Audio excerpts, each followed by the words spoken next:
បាទសួស្តីបងប្អូនទាំងអស់គ្នាបាទថ្ងៃនេះខ្ញុំបាទនឹងមកធ្វើវីដេអូថ្មីមួយយកមកចែករំលែកចែកជូនទៅដល់បងប្អូនដែលជាអ្នកនិយមចូលចិត្តរកប្រាក់ចំណូលជាមួយនឹងក្រុមហ៊ុន YouTube និង TikTok ឲ្យចេះស្គាល់ TikTok USA និង TikTok ខ្មែរបាទដោយសារតែមានបងប្អូនយើងក៏សួរខ្ញុំថាតើយើងមើលដូចមិនដេចទើបដឹងថា TikTok USA និង TikTok ខ្មែរអញ្ចឹងខ្ញុំនឹងធ្វើជាវីដេអូបង្ហាញចែកជូនទៅដល់បងប្អូនទាំងអស់គ្នា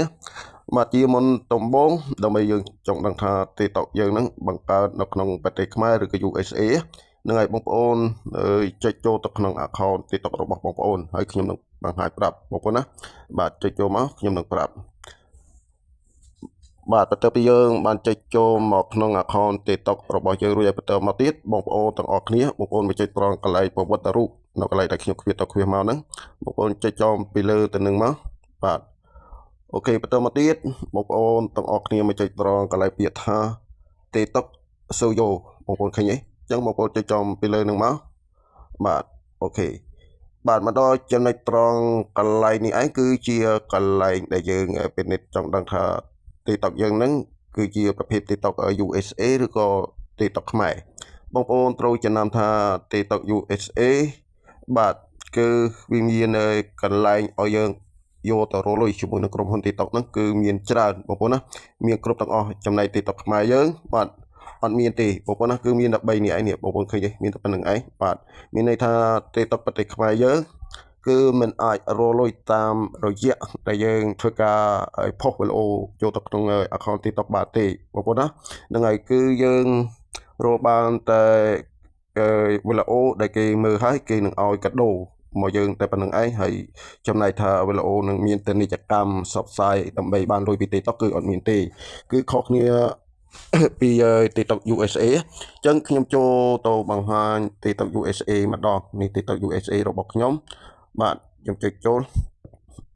អញ្ចឹងពេលបងប្អូនមើលហើយបងប្អូននឹងយល់ថាអូអា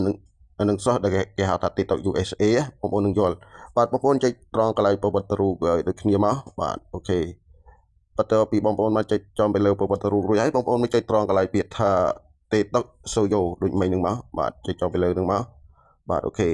បន្ទាប់មកបងប្អូនមើលទៅឃើញខុសគ្នានេះបងប្អូនខុសគ្នាឃើញខុសគ្នា TikTok ខ្មែរគឺអត់មានច្រើនយ៉ាងទេបងប្អូនណាអូខេអ្វីដែលសំខាន់បាទ TikTok ខ្មែរអត់មានកន្លែងពាក្យថាកម្មវិធីរង្វាន់ទៅនេះទេបងប្អូនចាំមើលខ្ញុំឲ្យបងប្អូនទីមើលណានេះបងប្អូនឃើញទេនេះ TikTok ខ្មែរគឺអត់មានទេបងប្អូនណាអត់មានកន្លែងហ្នឹងទេហើយបើ TikTok USA គឺមានត្រង់កន្លែងហ្នឹងហើយចឹងបងប្អូនចុចទៅនឹងទៅនេះជាកន្លែងខ្ញុំធ្វើដៃឃ្វាតទៅខ្ញុំមកនេះបងប្អូនចុចបកមកបាទអូខេចាំមួយភ្លាតបាទចុចចំទៅលើទៅនឹងមកបាទដោយសារតែអ៊ីនធឺណិតខ្ញុំវា slow បន្តិចអព្យាស្រ័យផងសូមធ្វើការរងចាំបន្តិចបងប្អូនណាបាទកំពុងតែដំណើរការហើយបាទអូខេលោតបង្ហាញឥឡូវហើយបាទហ្នឹងហើយរៀងតាក់បន្តិចបងប្អូនណាបាទចឹងខ្ញុំបញ្ជាក់ទៅកាន់បងប្អូនថា TikTok នៅក្នុងប្រទេសខ្មែរយើងសពថ្ងៃនេះគឺមិនទាន់អាចរកលុយជាមួយនឹងក្រុមហ៊ុនប្រទេសTikTok បានទេបងប្អូនណានេះពេលបងប្អូនចុចចូលមកបងប្អូននឹងឃើញទម្រង់បែបនេះបាទមានន័យថានេះគេហៅថា TikTok USA ហើយ USA ហ្នឹងមានន័យថា TikTok នៅក្នុងប្រទេសអាមេរិកបងប្អូនបាទនេះហើយនៅក្នុងហ្នឹងគឺគេមានគោលការណ៍កំណត់ដែលអាចឲ្យយើងរកលុយបាន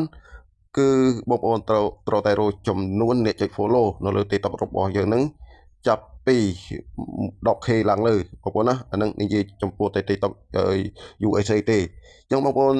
ផ្ទៀងមើលទៅឃើញថាខុសគ្នាទេហើយយើងត្រឡប់ទៅ TikTok ខ្មែរវិញឥឡូវខ្ញុំត្រឡប់ទៅ TikTok ខ្មែរគឺអត់មានទេបងប្អូនណាអត់មានកន្លែងយើងចុចនឹងទេគឺស្អាតណាហ្នឹងហើយនេះបងប្អូនមើលគឺអត់មានទេណាទោះបីយើងចុចល្មិចគឺអត់មានទេ